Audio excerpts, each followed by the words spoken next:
롯이 아브람을 떠난 후에 여호와께서 아브람에게 이르시되 너는 눈을 들어 너 있는 곳에서 북쪽과 남쪽 그리고 동쪽과 서쪽을 바라보라.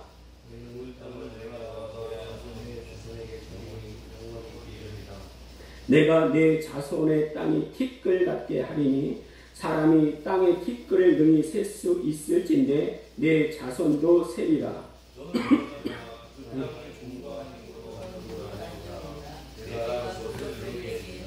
18절 같이 읽겠습니다.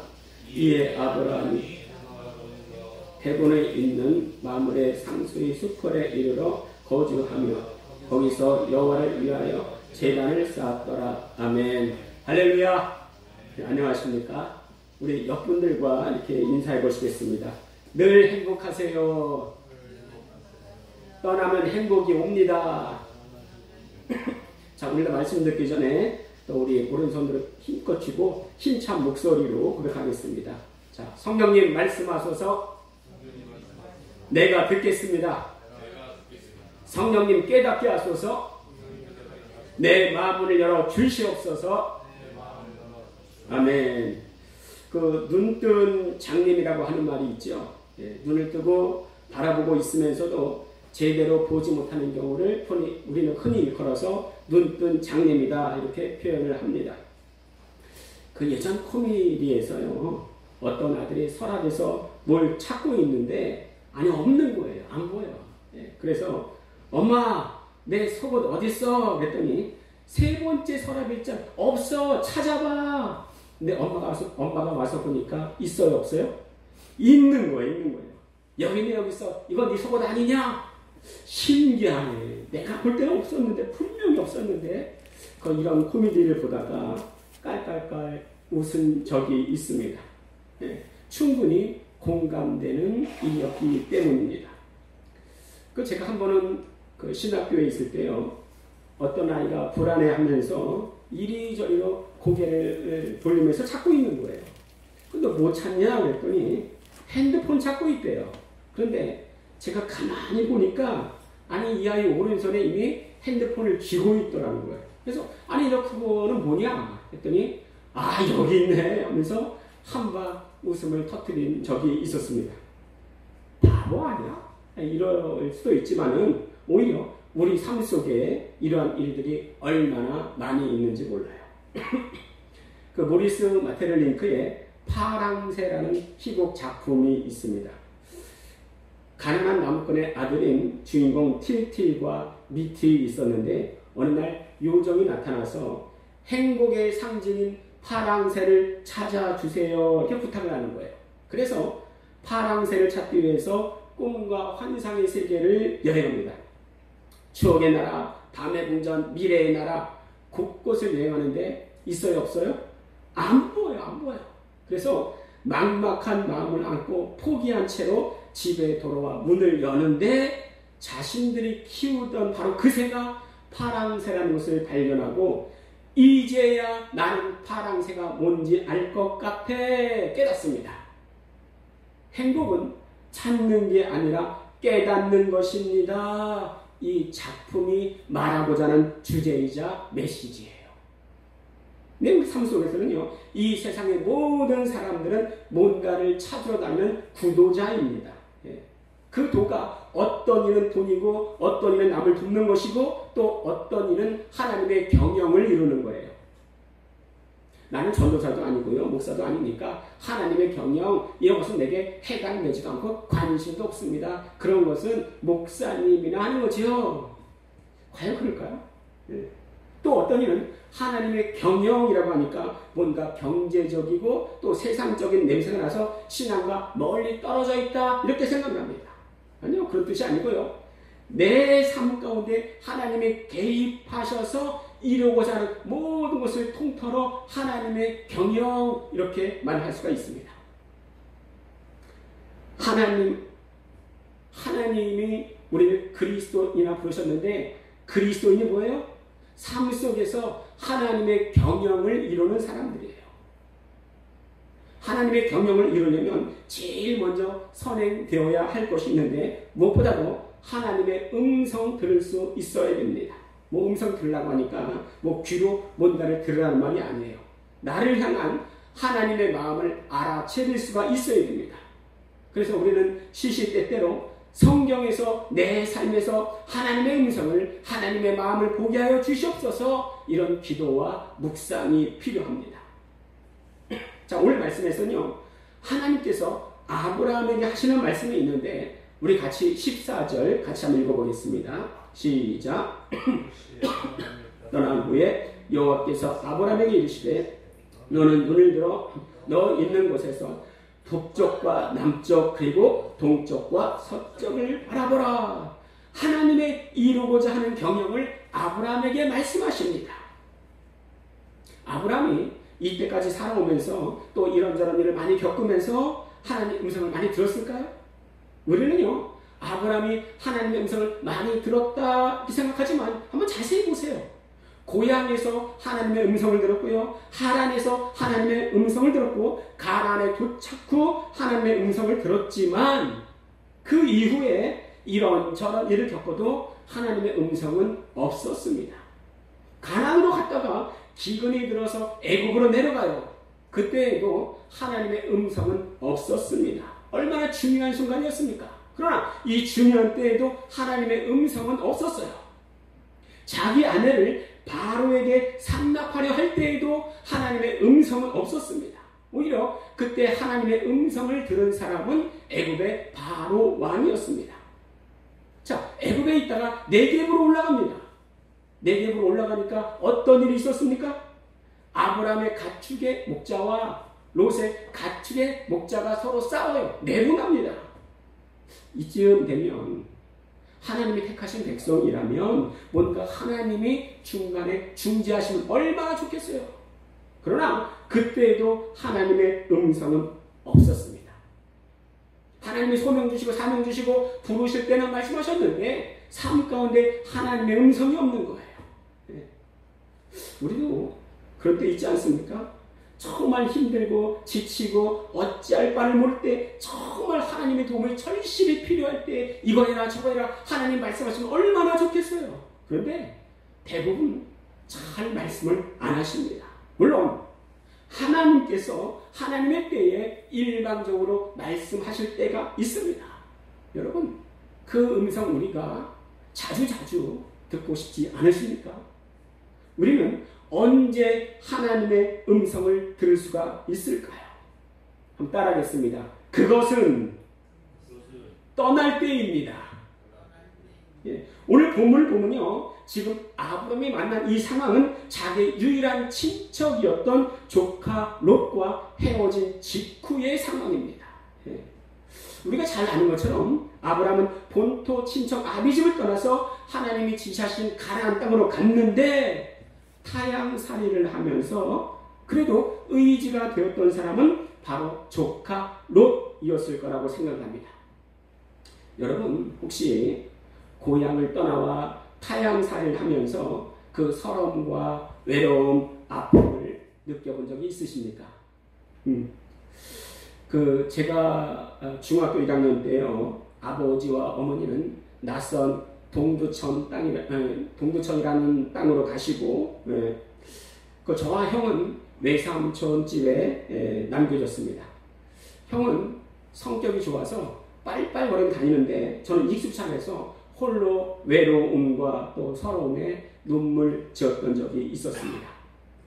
중2 때는 형과 함께 학교 근처에 자취를 했는데요, 힘든 일이 많았죠. 그런데 그 중에서 제일 힘들었던 게 외로움이었습니다. 그래도 월요일부터 금요일까지는 학교에서 또 친구들과 만나는데 토요일과 일요일, 그때는 교회도 안 다니고 믿지도 않았으니까 일요일엔 내 주위에 아무도 없는 거예요.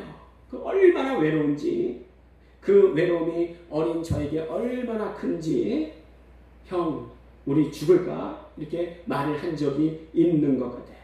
그때 제게 가장 필요한 것이 위로와 위안이었습니다. 아브라함은 고향을 떠나와 그 위로와 위안을 조카 롯에게서 찾았다고 생각합니다. 자세히 나와 있지 않지만요, 조카 롯에 대한 아브라함의 사랑과 연민 의지는 지금의 힘든 상황을 이겨나가는 큰 힘이 되었다고 믿습니다. 이거는요, 제 상상이 아니고요. 그렇게 생각하는 이유가 뭔가? 자, 애굽에 있을 때요, 자기 아내를 바로에게 누이라고 속입니다. 왜요? 아내 때문에 자기가 죽을까봐. 그런데 자기의 목자와 롯의 목자가 싸우니까 먼저 제안을 합니다. 너 가고 싶은 대로 가라. 내가 우선권을 줄게. 내 눈에 보기 좋은 대로 가라. 양보를 합니다. 그래요. 충분히 그럴 수 있죠. 예, 자기 생명이 걸린 일은 아니니까요. 자, 그래서 그때 롯이 간 데가 어디예요? 소돔과 고모라입니다. 그런데요, 아브람이 얼마나 조카 롯을 사랑하는지 우리 한번 창세기 14장 14절에서 16절 같이 기록하겠습니다. 14장 14절. 아브람이 그의 조카가 사로잡았음을 듣고 집에서 길리고 훈련된 자 318명을 거느리고 단까지 쫓아가서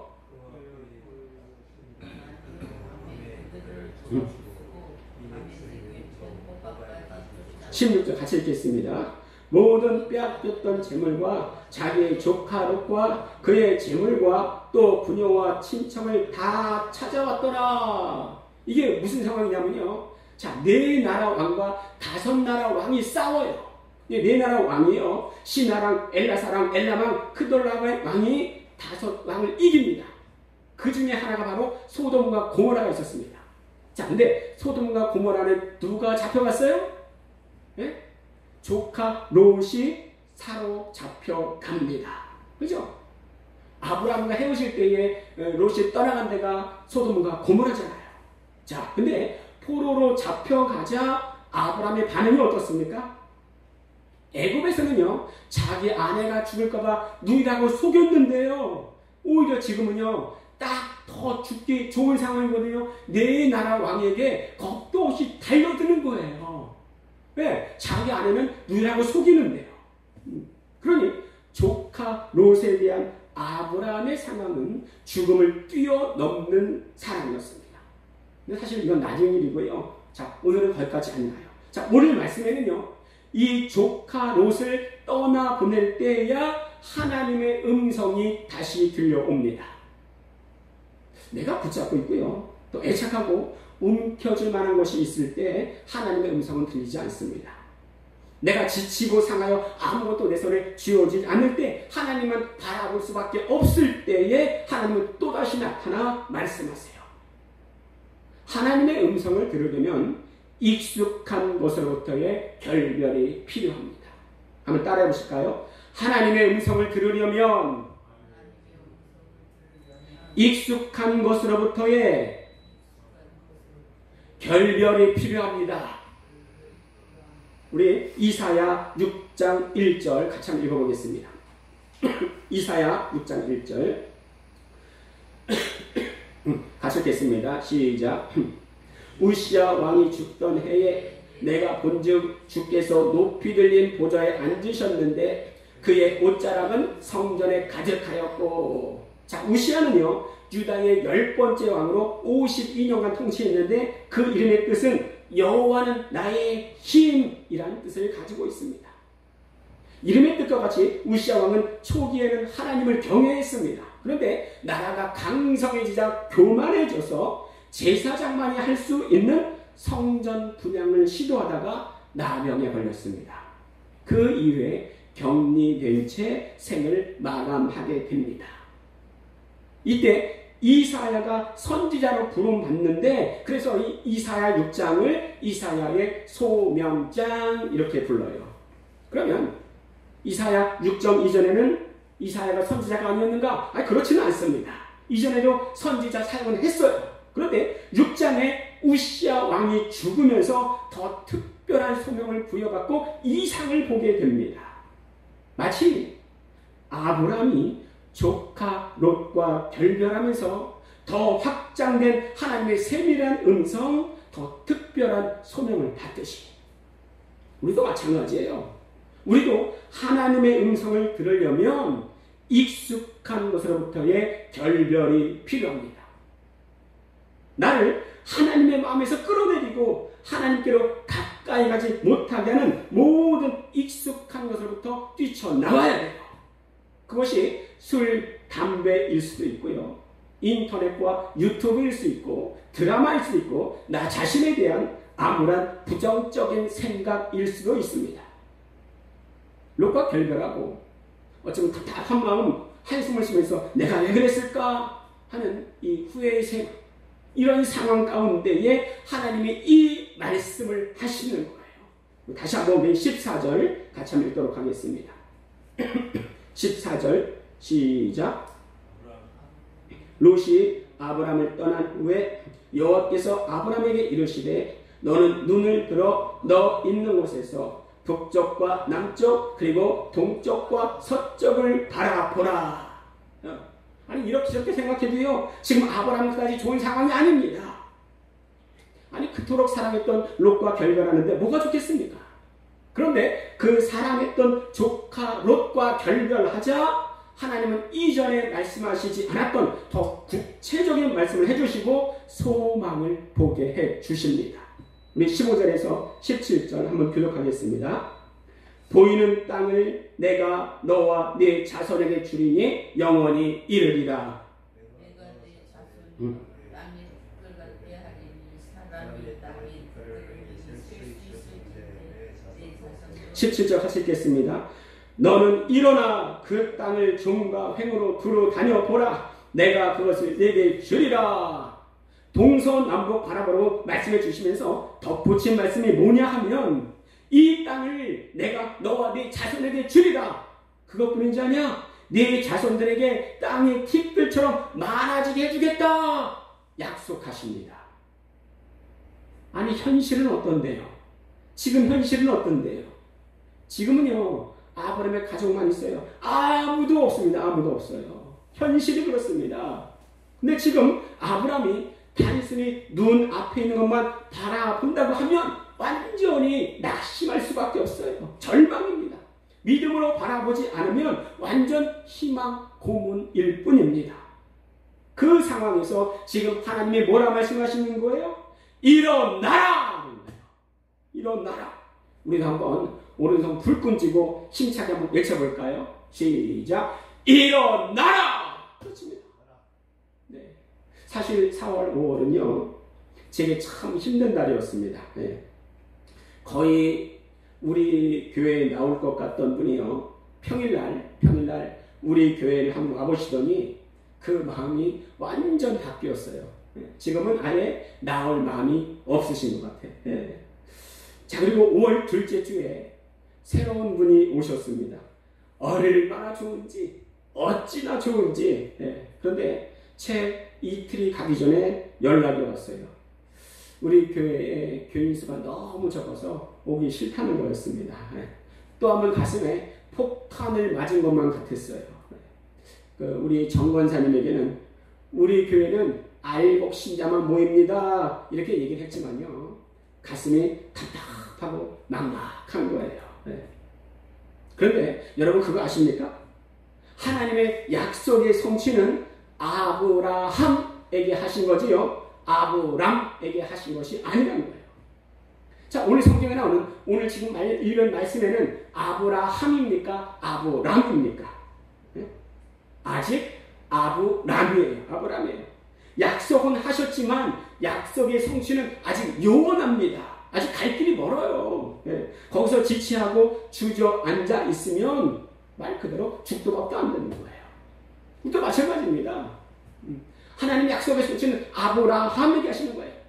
우리가 기도로 준비하고 갈급한 심령이 되고 아브라함이 되었을 때에 하나님께서 수많은 영혼을 보내주실 줄로 믿습니다. 아멘.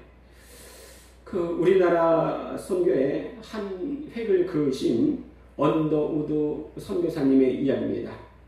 언더우드 선교사님이 우리나라에 첫 발을 들이게 되었을 때요, 우리나라의 모습은 복음을 전할 상황이 아니었습니다. 사람들은 다 유교 사상에 쩔어 있었고요. 서양인들을 배척하고 또 서양인들의 말이라면 서양 귀신이라고 받아들이지 않는 그 상황 가운데서 언더우드 선교사님이 입국하십니다. 확실치는 않은데 언더우드 선교사가 사역 중에 뚫을 수 없는 벽을 느끼고요. 하나님께 올려드렸다는 언더우드의 기도라는 기도문이 있습니다. 제가 읽어드릴게요. 주여, 지금은 아무것도 보이지 않습니다. 메마르고 가난한 땅, 나무 한 그루 시원하게 자라 오르지 못하고 있는 이 땅에 저희들을 옮겨와 심으셨습니다. 그 넓은 태평양을 어떻게 건너왔는지 그 사실이 기적입니다. 주께서 붙잡아 툭 떨어뜨려 놓으신 듯한 지금 이것은 아무것도 보이지 않습니다. 보이는 것은 고집스럽게 얼룩진 어둠뿐입니다. 어둠과 가난한 인습에 묶여있는 조선 사람들 뿐입니다. 그들은 왜 묶여 있는지도 고통이라는 것도 모르고 있습니다. 고통을 고통인 줄 모르는 자들에게 고통을 벗겨주겠다고 하면 의심 못하고 화부터 냅니다. 조선 남자들의 속셈이 보이지가 않습니다. 이 나라 조정의 내심도 보이지 않습니다. 가마를 타고 다니는 여자들을 영영 볼 기회가 없으면 어쩌나 합니다. 조선의 마음이 보이지가 않습니다. 그리고 저희가 해야 할 일이 보이지가 않습니다. 그러나 주님 순종하겠습니다. 겸손하게 순종할 때에 주께서 일을 시작하시고 그 하시는 일을 우리들의 영적인 눈으로 볼 수 있는 날이 오기를 믿나이다. 믿음은 바라는 것들의 실상이요 보지 못하는 것들의 증거니라 하신 말씀을 따라 조선의 믿음의 앞날을 볼 수 있게 될 것을 믿습니다. 지금은 우리가 황무지 위에 맨손으로 서 있는 것 같사오나 지금 우리가 서양 귀신 양귀자라고 손가락질을 받고 있사오나 저희들이 우리 영혼과 하나인 것을 깨닫고 하늘나라의 한 백성 한 자녀임을 알고 눈물로 기뻐할 날이 있음을 믿나이다. 지금은 예배드릴 예배당도 없고 학교도 없고 그저 경계의 의심과 멸시와 천대만이 가득한 곳이지만 이곳이 머지않아 은총의 땅이 되려는 것을 믿습니다. 오직 제 믿음을 붙잡아 주시옵소서. 언더우드의 기도문이라고 알려져 있는 기도입니다. 만약에요, 언더우드 성사님이 이 땅에 와서 정말 척박한 그 현실, 그 사실만 바라보았다면 복음을 전할 수가 없었을 겁니다. 그런데 거기서 넘어져 있지 않고 일어나라 하시는 그 음성 듣고 꿈을 꾸고 비전 가지니 지금의 우리 나라가 되어진 거예요. 이 조그만 나라가 세계 2위의 선교 국가가 되었습니다. 언더우드 성사님이 어떤 꿈을 꾸었습니까? 어떤 비전을 가졌습니까? 돌잔치에 가보면요, 반드시 빠지지 않는 행사가 있는데 돌잡이라고 있어요. 돌잡이. 아이 앞에서 붓과 연필 또 책 등을 놓고 고르게 합니다. 이거는요, 아이 미래와 성격 또 장래 직업 등을 또 점치는 그런 의미가 있습니다. 그런데 성경에서 말하는 꿈과 비전이 아닌 것을 우리는 잘 알고 있죠. 그러나 그러한 것들을 많은 기독교인들이 신봉하고 있습니다. 아이가 돈을 고르면요, 엄마들이 얼마나 좋아하는지 몰라요. 그 이전 교회에서 우리 교회는 안 하지만은 연말에 말씀 성구 카드를 나눠주는데요, 안 좋은 말씀 받으면요 바꿔달라고 요구하는 교인들도 있습니다.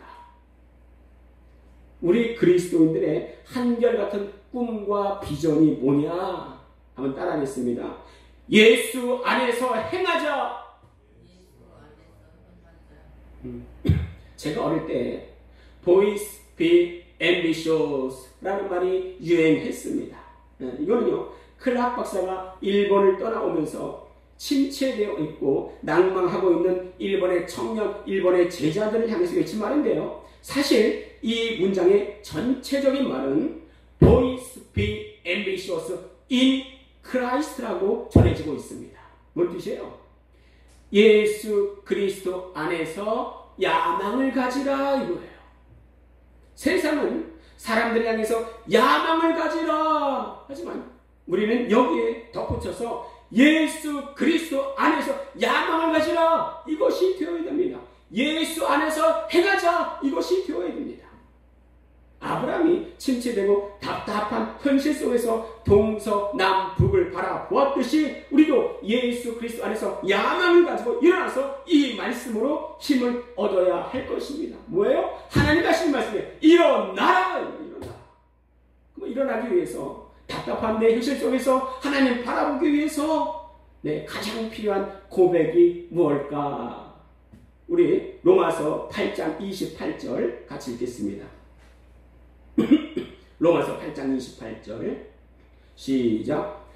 우리가 알거니와 하나님을 사랑하는 자 곧 그의 뜻대로 부르심을 입은 자들에게는 모든 것이 합력하여 선을 이루느니라. 우리가 알거니와 하나님을 사랑하는 자에게는 모든 것이 합력하여 선을 이룬다 말씀하십니다. 그러니 우리가 가장 많이 또 우리가 우선해서 고백해야 할 것은 내가 더 하나님을 사랑하게 해주세요. 왜요?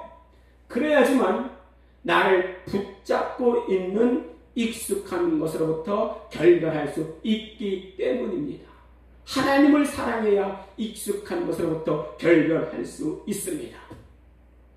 결별할 때에 더 크고 놀라운 주님의 인도하심을 경험하게 될 줄로 믿습니다. 아멘. 우리 말씀을 생각하면서 이제 기도하겠는데요. 첫 번째, 현실에 얽매여서 주님 주신 사명에 무관심하지 아니하고 하나님을 사랑하여 일어나 예수 그리스도 안에서 야망 갖고 힘차게 살아가게 하여 주시옵소서. 두 번째는 우리 교회에 들어오는 자마다 참된 평안과 성령 충만을 주시옵소서. 우리 주여 한번 부르시고 함께 기도하겠습니다.